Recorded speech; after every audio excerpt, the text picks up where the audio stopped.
You've been in the life. What do you say about this? First of all, it's disrespectful. Very much. You got two loving parents right there, man. So something else is inside you that's pushing you out there. But to be a gang member, to think it's cool, bro? I've been shot 4 times. I was first arrested at 9 years old. My boys have died in my arms, man.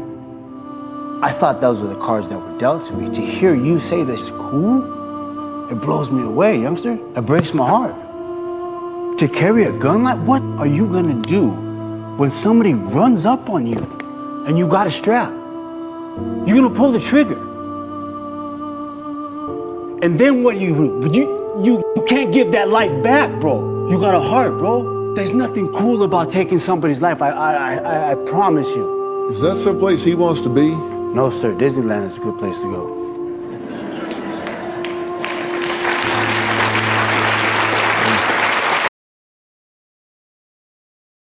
78% of British Muslims think that the Danish cartoonist should have been prosecuted. 78%. We have been sold this meme of Islamophobia, where every criticism of the doctrine of Islam gets conflated with bigotry toward Muslims as people. But Islam at this moment is the motherlode of bad ideas. Jesus. So we have That's ideas just a fact. like these are people who wake up in the morning wanting to kill apostates, wanting to die trying. They believe in paradise. They Horrible, they bad believe people in martyrdom. There are voices that are oftentimes raised in opposition to these jihadists. Yeah. But guess what? They don't get exposed. Because it's the only religion that acts like the mafia that will fucking kill you if you say the wrong thing, draw the wrong picture, or write the wrong book. There's a reason why Ayaan Hirsi Ali needs bodyguards 24/7. If 90% of Brazilians thought that death was the appropriate response to leaving Catholicism, you would think it was a bigger deal.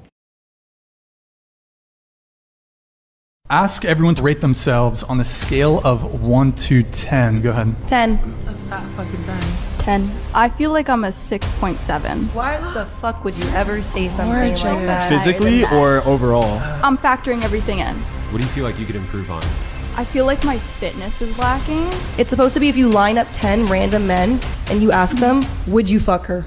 And they would say yes or no. Nope. That's originally where it came That's from. not how. Nope. That's not how that works. Like you could have a girl who's like a 7 and 10 guys would all sleep with her.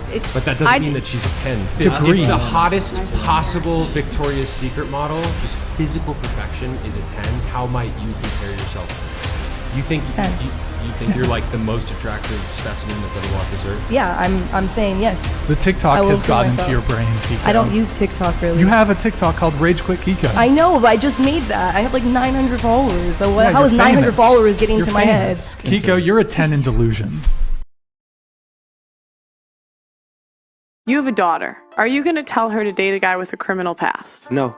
Why? Because if he was a criminal, he's likely to commit a crime on you, potentially. Okay. So if she left the first guy, Yeah. she's what? More likely to what? Leave you. Right. I don't agree with that logic. Why? Do you know how many pastors I know that used to be gangbangers, drug dealers, and now they've given their life to Jesus Christ and they've changed? Most people don't change overnight. Are you the same man that you were when you were 16 that you are today? Are you the same girl that you were when you were 16 that you are today?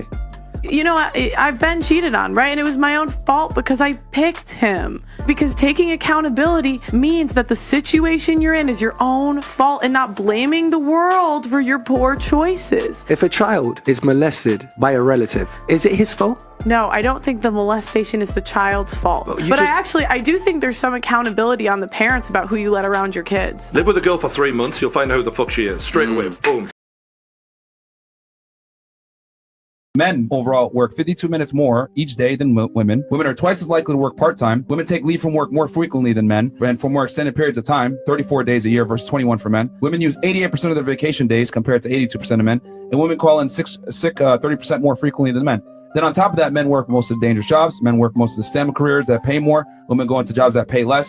The top 10 careers that pay the most are male-dominated. Top 10 careers that pay less are female-dominated. So Men typically go into jobs that are more dangerous and infrastructure oriented. Women go into jobs that are more people oriented. Women also get their period every month. They also give birth. They also have postpartum. They also are more susceptible to psychological damage from men. Men make more because of choice. Women make less because of choice. So because women try to take this like victim narrative of, oh, I get paid less because I'm a woman. No, you get paid less because you deserve less. Because they've done it before where they put men and women, same career, same education, same everything. They did this at Google. The women actually made more money. Yeah. Women did? Yes. Yeah. If y'all are going to try to make claims, you got to know what you're talking about. Okay, fine. The number of people that actually come to us that actually are possessed, that we first hear their initial story and begin the vetting process, it's only 0.5%. Is it scary? An experienced exorcist doesn't have any fear. He's cautious. You have to be careful. But there's no fear because they can only do what Christ permits. The church has said, look, follow these rules, and if you stay within your lane, you're going to be safe. It's when exorcists or priests get outside that's when the problems really began. One time, this one demon would not obey, so I just turned to God the Father mentally, and I just said, punish him in a way he's never been punished before. There was a full-blown preternatural manifestation right there. The demon was screaming, and what the fear... Did you say this out loud or just in your... Just in my own mind. I said it to God. The fear wasn't in relationship to the demons, because they're not really to be feared because they're on a short leash. It's what I was looking at is the severity of God's punishment for those who disobey him and don't, that reject him. I'm the guy in about 300 people's phone books that they call when anything big goes wrong. You get arrested in Russia, you need extraction from Ukraine, you need $1 million, whatever it is, Kazakhstan, abduction, they call me. I'm the first phone call. I'm fixing 400 different lives. I'm a problem solver. Chicks can't fix fucking any of this shit, right? This is how hard it is to be a man. And it's amazing because society expects it of you, but so do women. If you had a man, be honest, you had a man and you went to your man and said, oh, I've got this problem, I can't fix this, it's broken, the car tire's broken. And he went, I don't know. You would dry up, you'd be like, well, fuck it, what the fucking point are you? That's the truth. And you know what's beautiful about masculinity? A bunch of times a man will go up and he doesn't have a clue how to fix it himself. But he'll go, don't worry, baby, okay. And he'll stand up with no money and no clue. And he'll go out there and fucking try and find a way, because as a man, you need to be useful. It is so difficult to be a man. You have no idea the amount of pressure that we're under from society and from the women we even want to associate with. On a whole, it's difficult.